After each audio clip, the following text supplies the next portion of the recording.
Hey guys, welcome back to our YouTube channel. तो आज की इस वीडियो में हम बात करेंगे अपने सॉलिड स्टेट के पार्ट 2 के बारे में, जिसमें हम मेनली डिस्कस करने वाले हैं डिफेक्ट्स इन क्रिस्टल्स और सॉलिड्स के बारे में, जो कि एक बहुत इंपॉर्टेंट पार्ट है। अगर आप D U B H U S U या फिर सी यू सी टी या फिर पी यू किसी के एंट्रेंस के लिए अगर आप जाते हैं तो इनसे रिलेटेड जो है क्वेश्चन आपको जो है वहाँ पे देखने के लिए ज़रूर मिलते हैं, और एक बहुत इंपॉर्टेंट पार्ट यहाँ पे ये है। ठीक है, तो वीडियो में एंड तक बने रहेगा एंड सारे पॉइंट्स को जो मेरे ध्यान से सुनिएगा, बिकॉज हर एक पॉइंट को मैं ईजिली वे में जो है आपको बताने की कोशिश करूंगा, जिससे जो है आपको एग्जाम में जो है बहुत आसानी से क्वेश्चन भी बन जाएंगे एंड आपका जो कॉन्सेप्ट है वो भी क्लियर हो जाएगा। तो बिना देर के अगर चैनल पर नए हैं तो चैनल को प्लीज़ सब्सक्राइब कर लेना एंड बेल आइकन को प्रेस कर लेना। तो बिना देर के चला इस वीडियो को शुरू करते हैं। तो सबसे पहले देखिए, हम डिफेक्ट्स की बात कर रहे हैं। तो सॉलिड्स में या फिर किसी क्रिस्टल में डिफेक्ट्स होते क्या हैं। जस्ट मान लीजिए कि इस तरीके से एक रेगुलर अरेंजमेंट हमें यहाँ पे क्रिस्टल्स की दी हुई है या फिर सॉलिड्स की दी हुई है, लेकिन अगर इसमें किसी तरह की फॉल्ट आ जाती है, जस्ट लाइक यहाँ पे अगर आप देखेंगे यहाँ पे एक वैकेंट यहाँ पे पॉइंट प्रेजेंट है। जस्ट लाइक देखिए इस तरीके से हमारा क्रिस्टल प्रेजेंट है। ओके, अब यहाँ पे हमारा ये तो प्रेजेंट है, लेकिन एक केस में क्या हुआ कि यहाँ से एक एटम मोलिकुलर आयन जो है यहाँ से गायब हो गया। तो इस तरीके से देखिए आप वहाँ बोल सकते हैं कि वहाँ पे एक डिफेक्ट आ गया। तो इस तरीके के जो डिफेक्ट होती है इसे ही हम बोलते हैं डिफेक्ट्स इन क्रिस्टल, एंड ये बहुत सारे टाइप्स के होते हैं। ठीक है, तो जो इंपॉर्टेंट चीज़ें हैं उन चीज़ों के बारे में मैं आपको बताते चलूँगा। देखिए, ये मेनली 3 टाइप्स के होते हैं। एक होता है पॉइंट डिफेक्ट, एक होता है लाइन डिफेक्ट एंड होता है इलेक्ट्रॉनिक डिफेक्ट। ठीक है, इन 3 तरीके का होता है। ठीक है, तो यहाँ पर देखिए इसमें हम बात करेंगे, जो पॉइंट डिफेक्ट होता है ये किसी पॉइंट के अकॉर्डिंग होता है, मतलब किसी पॉइंट पे जो होता है ना उसे ही हम पॉइंट डिफेक्ट कहते हैं। एंड लाइन डिफेक्ट से आपको पता चल रहा है किसी लेटिस लाइन के अलोंग ये होता है। ठीक है, तो ये दोनों इंपॉर्टेंट उतने नहीं है, लेकिन हमें यहाँ पे मेनली पॉइंट डिफेक्ट के बारे में हमें जानना है। ठीक है, ये मैंने बोला कि किसी अराउंड पॉइंट के थ्रू जो होता है ये डिफेक्ट होता है। तो अब क्या ये कितने टाइप्स के होते हैं उन चीज़ों के बारे में हम यहाँ पे बात करते हैं, जो कि ज़्यादा इंपॉर्टेंट है। देखिए, जो पॉइंट डिफेक्ट्स होते हैं वो मेनली 3 प्रकार के होते हैं। क्या होते हैं? These are of 3 types. ठीक है, फर्स्ट टाइप इज, देखिए, स्टोइचियोमेट्रिक डिफेक्ट, जिसे आप बोलते हैं इंट्रिंसिक डिफेक्ट और थर्मोडायनेमिक डिफेक्ट, बोथ नाम से जो आप इसे पुकार सकते हैं। एंड दूसरा होता है non stoichiometric defect and the third one is impurity defect. तो हमें इनके बारे में जो बहुत डिटेल से पढ़ना है एंड इनके बारे में जो मैं आपको एक बेसिक चार्ट के थ्रू जो समझाऊंगा, जिससे जो आप को जो है एक ही बार में सारे कुछ याद हो जाएंगे, किसी तरह की कन्फ्यूजन आपको नहीं आने वाली है। अब देखिए, जो हमारी स्टोइचियोमेट्रिक डिफेक्ट होती है वो मेनली 4 प्रकार की होती है। ठीक है, these are 4 types. First one is our vacancy defect and interstitial defect and Schottky defect and our Frenkel defect. And यहाँ पे जो होता है नॉन स्टोइचियोमेट्रिक होता है वो होता है metal access and metal deficiency. Okay, metal access and metal deficiency defect ये होते हैं। ठीक है, एंड इम्प्योरिटी का किसी प्रकार टाइप नहीं होता है। ठीक है, तो किस में होता है, कौन से क्रिस्टलाइन सब्सटेंस में होता है, कौन से सॉलिड्स में होते हैं, उनके बारे में भी मैं आपको बताऊंगा। लेकिन पहले चलिए हम स्टोइचियोमेट्रिक डिफेक्ट या फिर इंट्रिंसिक डिफेक्ट के बारे में जो हम पढ़ते हैं। तो सबसे पहला हमारा है स्टोइचियोमेट्रिक डिफेक्ट और इंट्रिंसिक डिफेक्ट। ठीक है, जिसे आप थर्मोडायनेमिक डिफेक्ट भी कहते हैं। देखिए, मैं यहाँ पे आपको चारों पॉइंट जो है एक साथ में जो आपको पढ़ाऊंगा, जिससे जो आपको यहाँ पे प्रॉब्लम नहीं आने वाली है। ठीक है, सबसे पहला जो हमारा वैकेंसी डिफेक्ट। ठीक है, वैकेंसी डिफेक्ट क्या होता है उस चीज़ के बारे में बताता हूँ। देखिए, क्या हुआ, एक सिंपली आपको यहाँ पे क्रिस्टल दिया हुआ। ठीक है, ये आपका एक सिस्टम दिया हुआ है, क्रिस्टल सिस्टम दिया हुआ है। ठीक है, यहाँ पे क्या है, सारे यहाँ पे क्रिस्टल प्रेजेंट है, यहाँ पे आप देख सकते हैं। बट अगर इस तरीके से किसी भी एटम, ठीक है, एटम और मोलिक्यूल को, ठीक है, एटम और मोलिक्यूल को मैं यहाँ से साइड हटा दूँ। ठीक है, मान लीजिए यहाँ पे हमारा एक इस तरीके से यहाँ पे एक और यहाँ पे मोलिक्यूल प्रेजेंट था और एटम प्रेजेंट था। अब यहाँ पे एक इंपॉर्टेंट, मैं यहाँ पे एटम और मॉलिक्यूल इसीलिए कह रहा हूँ बिकॉज जो वैकेंसी डिफेक्ट होता है वो नॉन आयनिक होता है, इसलिए मैं यहाँ पे कैटायनिक एनायनिक की बात नहीं कर सकते, इसलिए मैं यहाँ पे एटम और मॉलिक्यूल यहाँ बोल रहा हूँ, आयन का नाम नहीं ले रहा हूँ, जो कि एक बहुत इंपॉर्टेंट टर्म मैं आपको यहाँ पे बोल रहा हूँ। ठीक है, यहाँ पे इस तरीके से प्रेजेंट है। अब देखिए, इससे मैं क्या करता हूँ, हटा देता हूँ। देखिए, मैंने इसे हटा दिया, तो यहाँ पे आप देख सकते हैं यहाँ पे वैकेंसी आ गई। तो इस तरीके की जो डिफेक्ट होती है उसे हम बोलते हैं वैकेंसी डिफेक्ट। देखिए, इस केस में क्या होता है कि हमारा क्रिस्टल इस तरीके से प्रेजेंट था हमारा सिस्टम यहाँ पे। ठीक है, तो ये क्या है, एक नॉन आयोनिक है, मैंने कहा, एंड डेफिनेशन तो मैंने आपको यहाँ पे पहले ही बता चुका है। अब देखिए, यहाँ पे क्या है, पहले इस तरीके से प्रेजेंट था, मान लीजिए इसका डेंसिटी डी था, बट जब इसे आपने हटा दिया तो इसकी डेंसिटी क्या हो जाएगी, डिक्रीज कर जाएगी, यानी इसकी डेंसिटी जो है डिक्रीज हो जाएगी। ओके। अब दूसरा क्या है, इंटरस्टिशियल डिफेक्ट। इसमें क्या होता है कि आप देखिए ये आपका क्रिस्टल सिस्टम इस तरीके से प्रेजेंट है। ओके, ये आपका क्रिस्टल सिस्टम इस तरीके से प्रेजेंट है। अब आपने क्या किया, बाहर से किसी एक यहाँ पे जो है एटम मॉलिक्यूल को लाके आप इनके बीच में आपने रख दिया, जैसे मैंने यहाँ पे रखा है। देखिए यहाँ पे मैंने बीच में इस तरीके से यहाँ पे लाके रख दिया है। तो यहाँ पे देखिए क्या हुआ कि यहाँ पे कुछ डिफेक्ट्स आ गए, यानी कुछ इंप्योरिटी टाइप्स के यहाँ पे कुछ सब्सटेंस हमने यहाँ पे ले आए। ठीक है, तो यहाँ पे हमारा क्या आ गया, डिफेक्ट आ गया। अब देखिए इस केस में क्या होता है, ऐसे डिफेक्ट्स को हम बोलते हैं इंटरस्टिशियल डिफेक्ट, यानी कहीं बाहर से आके इंटरस्टिशियल साइट पे जो है यहाँ के जो एटम और मॉलिक्यूल जो है आपके पोजीशन को एक्वायर कर ले रहे हैं इस केस में, तो इसे हम बोलते हैं इंटरस्टिशियल डिफेक्ट।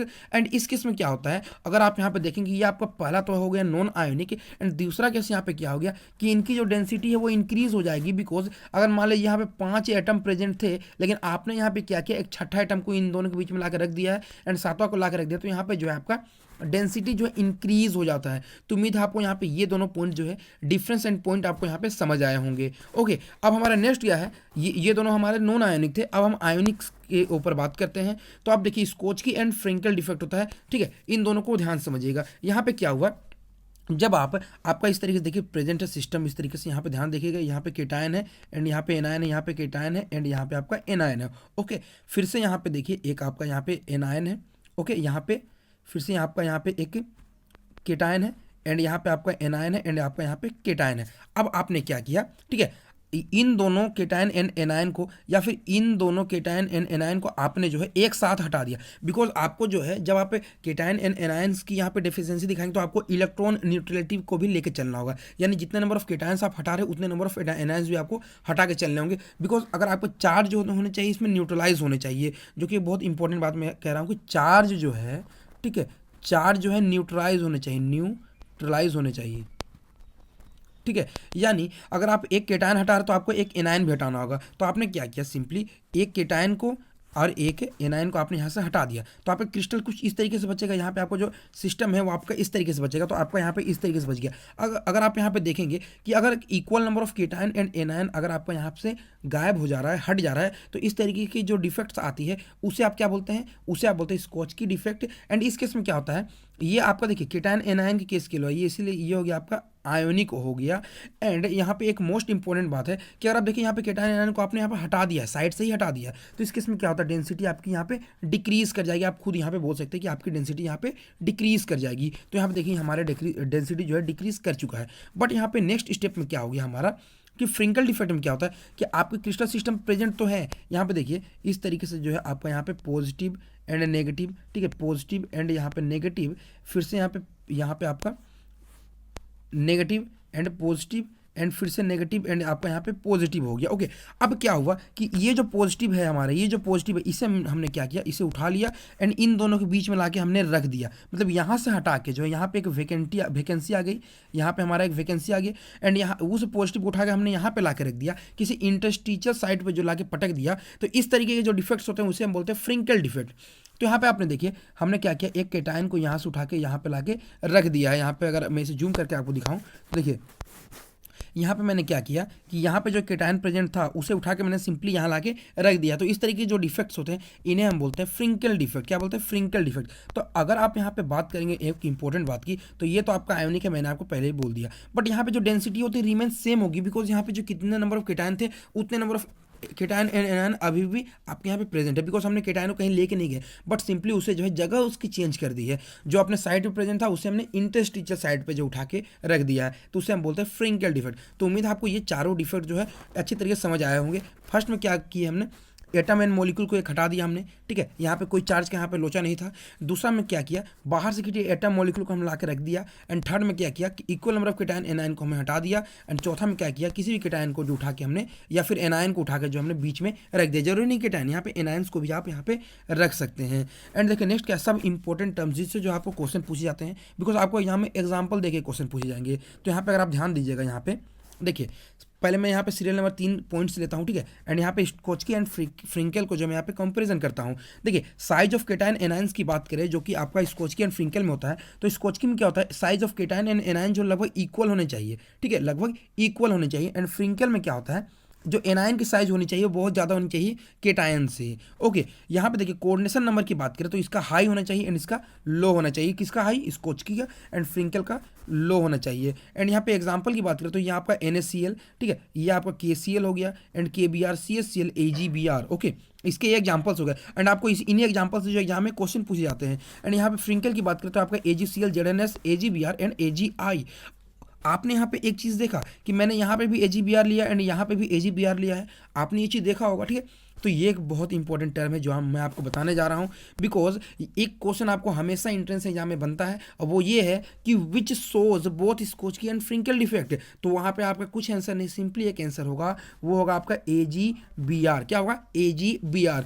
एंड दूसरा चीज़ आपको यहाँ पे ये क्वेश्चन पूछा जा सकता है कि जो ZnS है वो किस तरीके का डिफेक्ट दिखाता है, तो आप सिंपली बोलेंगे वो फ्रिंकल डिफेक्ट दिखाता है। क्या दिखाता है? आपका फ्रिंकल डिफेक्ट आपका जो है ये शो करता है। ओके,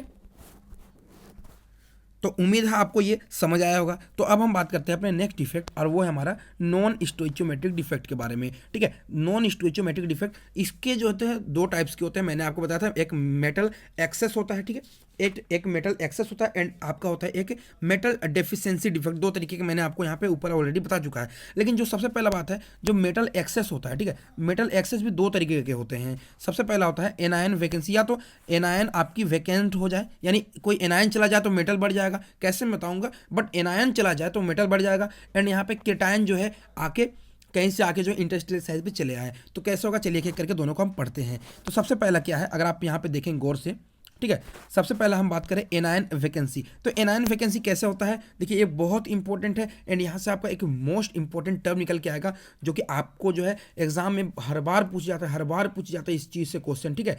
कुछ भी चीज़ हुआ, इसके कलर क्यों हुए, इसके कलर क्यों हुए, सारे चीज़ों से जो आपको यहाँ पे क्वेश्चन पूछ जाते हैं। तो चलिए मैं आपको वो डाउट क्लियर कर देता हूँ। देखिए यहाँ पे क्या होता है, अगर आप देखेंगे इस स्ट्रक्चर को, ठीक है, मैंने यहाँ पे सारे NaCl को नहीं दिखाया, बिकॉज NaCl जो होता है आपका, NaCl जो होता है आपका 6:6 में होता है, ठीक है। मैंने यहाँ पे ज़्यादा नहीं 3:3 लिया है, आप 6:6 भी लेके आपको यहाँ बता सकते हैं, मैं आपको बस समझाना चाहता हूँ, इसीलिए मैंने आपको इस तरीके का डिफेक्ट यहाँ पे आपको दिखाया है। अब यहाँ पे एक इंपॉर्टेंट बात अगर आप देखेंगे इस केस के लिए, तो देखिए इस केस में क्या होता है, ये आपका NaCl, यहाँ पे Na फिर Cl, Na फिर Cl, इस तरीके का आपका यहाँ पे सिस्टम प्रेजेंट है, क्रिस्टल सिस्टम। ओके, अब आपने क्या किया, इस Cl को जो है हटा दिया, इस Cl को जो है आपने हटा दिया, तो आपकी देखिए यहाँ पे, अगर यहाँ पे आपकी क्या होगी, वैकेंसी आ गई। लेकिन अब देखेंगे यहाँ पे चार्ज देखेंगे तो यहाँ पे देखिए 1 2 3 पॉजिटिव चार्ज है, ठीक है, एंड यहाँ पे 2 आपका नेगेटिव चार्ज, 2 आपका यहाँ पे नेगेटिव चार्ज है। तो आपको इलेक्ट्रॉन न्यूट्रलिटी बना के चलनी है, तो आपने क्या किया, इसे हटा के यहाँ पे 1 इलेक्ट्रॉन जो है आपने यहाँ पे पुट कर दिया। तो अब देखिए 1 इलेक्ट्रॉन का एक नेगेटिव चार्ज एंड ये 2 नेगेटिव चार्ज, यानी आपको टोटल हो गया 3 नेगेटिव चार्ज हो गया एंड 3 पॉजिटिव चार्ज हो गए। तो अब देखिए हमने यहाँ पे एक क्लोरीन को हटा भी दिया एंड एक इलेक्ट्रॉन ला के रख भी दिया, एंड इस केस में क्या होता है कि आपका इलेक्ट्रॉन न्यूट्रलिटी बन गया एंड आपका यहाँ पे डिफेक्ट भी आपका यहाँ पे आ चुका है। अब यहाँ पे एक इंपॉर्टेंट चीज़ अगर आप देखेंगे तो सबसे पहले यहाँ पे अगर देखेंगे तो यहाँ पे आपका NaCl शुरू में 6:6 था, लेकिन जैसे आपने क्लोरीन हटा दिया तो क्लोरीन के बजाय यहाँ पे आपका एक Cl माइनस यहाँ पे आपका कम हो गया है, यहाँ पे आपका 6:5 रह गया। अब ये 6:6 क्या है, ये आपके कोऑर्डिनेशन नंबर है जो आपने पढ़ा है। कोऑर्डिनेशन नंबर जो मैंने सॉलिड स्टेट की फर्स्ट लेक्चर में आपको बताई थी, वहाँ पे मैंने आपको कोऑर्डिनेशन नंबर सारे के बताया था, ठीक है। वहाँ पे मैंने आपको NaCl का 6:6 आपको ऑलरेडी बता दिया था, ठीक है। अब यहाँ पे देखिए 6:6 था एंड लेकिन यहाँ पे आपका 6:5 ही यहाँ पे आपका रह गया है, यानी एक क्लोरीन हट गई लेकिन यहाँ पे इलेक्ट्रॉन न्यूट्रलिटी आपका यहाँ पे मेंटेन है। ओके, अब देखिए इस केस में क्या हुआ कि जैसे यहाँ पे क्लोरीन हटा के एक इलेक्ट्रॉन यहाँ पे रखते हैं तो इस केस में आपका एक एफ सेंटर क्रिएट होता है, ठीक है, जो कि एफ सेंटर क्रिएट होता है। तो एनायन वैकेंसी को आप एफ सेंटर भी कह सकते हैं, ठीक है, जिससे जो है आपको यहाँ पे ये बहुत इंपॉर्टेंट टर्म है, ठीक है। अब देखिए यहाँ पे एक इंपॉर्टेंट बात है कि यहाँ पे देखिए एक फ्री यहाँ पे एक 1 इलेक्ट्रॉन यहाँ पे अगर आ गया है तो आप खुद बता सकते हैं कि इस केस में क्या होगा कि जो आपका इलेक्ट्रिकल कंडक्टिविटी वो इंक्रीज हो जाएगी, बिकॉज इलेक्ट्रॉन आ गया है, ठीक है, मूव करने के लिए इलेक्ट्रॉन आ चुका है। अब देखिए अब जैसे ही यहाँ पे इलेक्ट्रॉन आ गया यानी ओड इलेक्ट्रॉन आपका यहाँ पे आ चुका है, तो यानी ये पैरामैग्नेटिक बिहेवियर शो करने लगेगा। एंड थर्ड इंपॉर्टेंट बात है कि जो कलर्ड होगा, ठीक है, जो कलर होगा वो ड्यू टू यहाँ पे देखिए यहाँ पे जो एफ सेंटर क्रिएट हुआ है उसके कारण जो होता है ये आपका कलर्ड हो जाता है। तो यहाँ पे देखिए कुछ इंपॉर्टेंट यहाँ पे टर्म्स आते हैं उन्हें आप ध्यान से देखिएगा कि देखिए बिना एफ सेंटर के जो है, बिना इस एनायन वैकेंसी के जो है NaCl वाइट आपको दिखेगा, बट अगर ये डिफेक्ट आ जाता है तो NaCl जो होता है आपका येलो दिखता है, यानी NaCl येलो दिखता है। उसी साथ साथ में जो LiCl होता है वो आपका पिंक कलर का दिखता है, एंड KCl जो होता है आपका येलो कलर का ये शो होने लगता है। इन्हीं डिफेक्ट के कारण जो है ये तीनों क्रिस्टल जो है आपके ये कलर्स शो करते हैं, ठीक है। तो ये चीज़ आप यहाँ पे इंपॉर्टेंट है, इसे आप याद रखेंगे। एंड सेकेंड वन यहाँ पे अगर आप देखेंगे केटायन इंटरस्टिशियल, ठीक है। केटायन इंटरस्टिशियल यानी अभी मैंने आपको इंटरस्टिशियल के बारे में अभी आप जस्ट मैंने आपको बताया था किस तरीके से वो होती है कि केटायन जो होते हैं इंटरस्टिशियल साइड पे से चले आते हैं, तो ठीक है। तो मैंने अभी आपको एक इंटरस्टिशियल डिफेक्ट बताया था, ठीक है। उसी की तरह यहाँ पे अगर मैं बता दूँ, यहाँ पे केटायन इंटरस्टिशियल की अगर हम बात करें तो यहाँ पे क्या होता है कि क्रिस्टल सिस्टम प्रेजेंट है, ठीक है। यहाँ पे अगर मैं आपको यहाँ जूम करके दिखाऊँ इसे मैं, देखिए आपके यहाँ पे Zn O2 minus Zn2 plus O2 minus Zn2 plus इस तरीके से आपको यहाँ पे क्रिस्टल प्रेजेंट थे। बट लेकिन अगर यहाँ पे क्या होता है कि अगर आपके यहाँ पे सेंटर में कहीं से एक Zn2 प्लस चला है, ठीक है, आप यहाँ पे आपका Zn2 प्लस चला है, ठीक है। मान लीजिए कि इसका Zn2 यहाँ पे जो क्रिस्टल सिस्टम था उसका टोटल चार्ज था, मान लीजिए N था, N केटानिक चार्ज था एंड M जो है एनानिक चार्ज था। ओके, अब देखिए यहाँ पे मैंने एक Zn2 प्लस लिया है तो यहाँ पे N+2 केटानिक चार्ज हो जाएगा, बिकॉज यहाँ पे Zn2 प्लस मैंने लिया है। लेकिन आप देखिए यहाँ पे M नेगेटिव है, लेकिन शुरू में N=M चार्ज आपका इक्वल था। लेकिन अभी यहाँ पे क्या हुआ कि जब आपने एक Zn2 प्लस लिया तो यहाँ पे आपके जो है केटायनिक यहाँ पे इलेक्ट्रॉन न्यूट्रलिटी मेंटेन नहीं होता। आप क्या करेंगे, एक 2 इलेक्ट्रॉन यहाँ पे ले आएंगे नेगेटिव, यानी M+2 इलेक्ट्रॉन का नेगेटिव जब यहाँ पे आ जाएगा तो यहाँ पे आप देखेंगे N+2=M+2, यानी फिर से यहाँ पे आपका जो है इलेक्ट्रॉन न्यूट्रलिटी मेंटेन हो जाएगी। एंड इस तरीके की जो डिफेक्ट होगा इसे आप बोलेंगे केटायन इंटरस्टिशियल। अब ये केटायन इंटरस्टिशियल इसीलिए बोलेंगे बिकॉज अगर आप यहाँ पे देखेंगे यहाँ पे Zn2 प्लस जो है वो आपका इंटरस्टिशियल साइड पे चला आया है। ओके, अगर आप यहाँ पे इस केस के लिए अगर देखेंगे, मान लीजिए कि ZnO जो है शुरू में 6:6 रेशियो में था। अब यहाँ पे आपने क्या किया, एक Zn2 प्लस को आपने ले आया, ठीक है, एंड 2 इलेक्ट्रॉन को आपने यहाँ पे ले आया, तो यहाँ पे Zn जो है आपका यहाँ पर 7 हो गया एंड O जो है आपका 6 ही रह गया, बिकॉज आपने कोई ऑक्सीजन को लेके नहीं आया है, आपने इलेक्ट्रॉन लेके आया एंड इलेक्ट्रॉन को जो यहाँ पे काउंट नहीं करेंगे, आप बस इलेक्ट्रॉन को इलेक्ट्रॉन न्यूट्रलिटी के लिए काउंट करेंगे।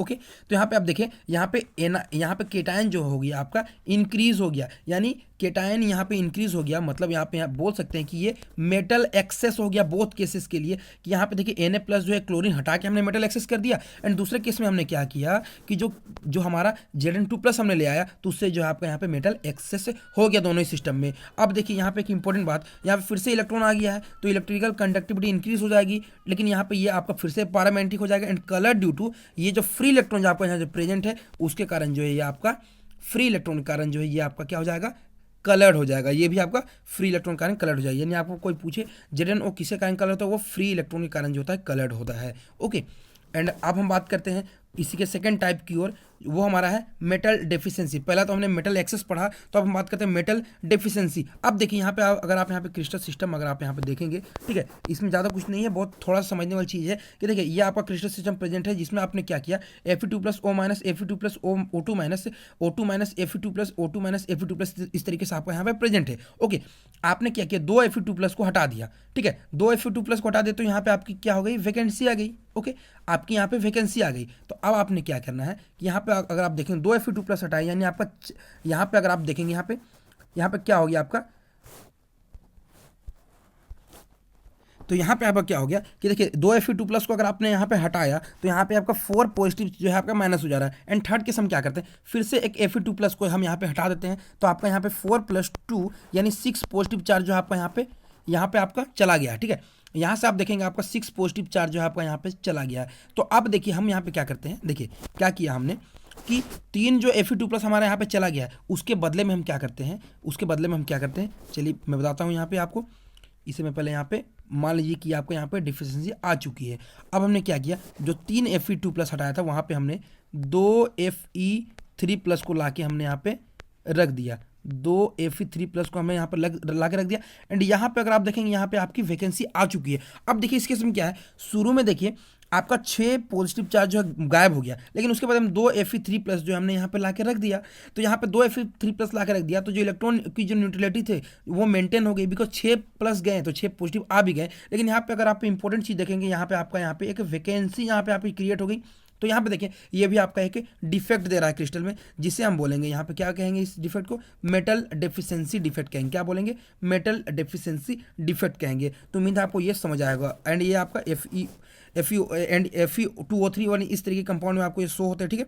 इसके एग्जांपल से उतने ज़्यादा इंपॉर्टेंट नहीं है, ठीक है। ये किस तरीके का डिफेक्ट है उस चीज़ों के बारे में आपको बात यहाँ पे करनी है कि आपको पूछा जाएगा कि किस तरीके के डिफेक्ट में जो है कि Fe2+ जो 3 Fe2+ रिप्लेस करके 2 Fe3+ चले आते हैं, तो उस तरीके के डिफेक्ट को क्या बोलते हैं? उसे बोलते हैं मेटल डेफिशिएंसी डिफेक्ट कहते हैं। ओके, यहाँ पे मेटल डेफिशिएंसी क्यों हुआ? बिकॉज यहाँ पे 3 मेटल गए, ठीक है, 3 मेटल गए, ठीक है, Fe2+ 3 मेटल गए, लेकिन यहाँ पे 2 ही Fe3+ ने जो उसे मेंटेन कर दिया, इसीलिए हम बोलेंगे मेटल डेफिशिएंसी डिफेक्ट है।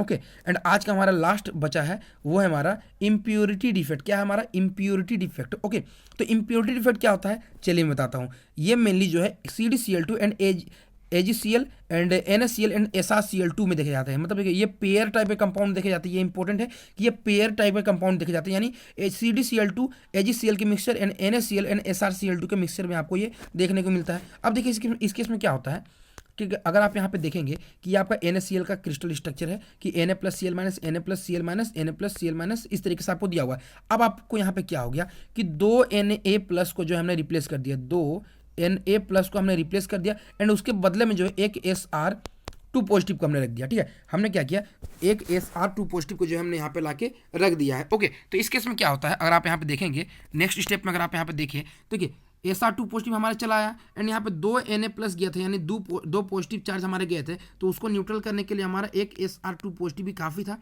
एंड इस केस में अगर आप देखेंगे यहाँ पे फिर से आपका वैकेंसी आ गई। तो इस तरीके के यहाँ पे अगर आप बात करेंगे तो ये भी जो है आपका यहाँ पे एक डिफेक्ट शो कर रहा है। क्या कर रहा है आपका यहाँ पे? एक डिफेक्ट शो कर रहा है। तो इस तरीके के डिफेक्ट्स को भी आप क्या कह सकते हैं? इस तरीके के डिफेक्ट को बोल सकते हैं आप इम्प्योरिटी डिफेक्ट। यानी यहाँ पे अगर आप देखेंगे कि NaCl की जगह कोई और मेटल चला जा रहा है, ठीक है, NaCl की जगह कोई और मेटल चला रहा है। ऊपर जितने भी आपने डिफेक्ट देखा वहाँ Zn था तो आपका Zn ही आया था, लेकिन यहाँ पे जो है आपका Na+ की जगह में कोई आपका यहाँ पे Sr यहाँ पे चला रहा है, ठीक है। वैसे ही आप यहाँ पे देख सकते हैं, यहाँ पे AgCl की जगह में यहाँ 2 AgCl हट के यहाँ पे जो है एक Cd2 पॉजिटिव आपका आ सकता है। तो यहाँ पे जो अगर बात कर सकते हैं ये दोनों ही आपके इम्प्योरिटी इफेक्ट शो करते हैं। एंड यहाँ पे अगर आप बात करेंगे cation vacancy equal to number of Sr2+ ion, जो मैंने आपको यहाँ पे बोला। तो इस तरीके से जो आप सारे डिफेक्ट्स जो है याद रख सकते हैं, एंड इनसे रिलेटेड आप जो है आपको क्वेश्चन बनाने में प्रॉब्लम नहीं होंगे। तो उम्मीद है आपको ये लेक्चर अच्छा लगा होगा। अच्छा लगा तो प्लीज़ वीडियो को लाइक करना, चैनल को सब्सक्राइब करना। मिलते हैं इसी तरीके की वीडियो साथ में नेक्स्ट लेक्चर में, तब तक के लिए धन्यवाद।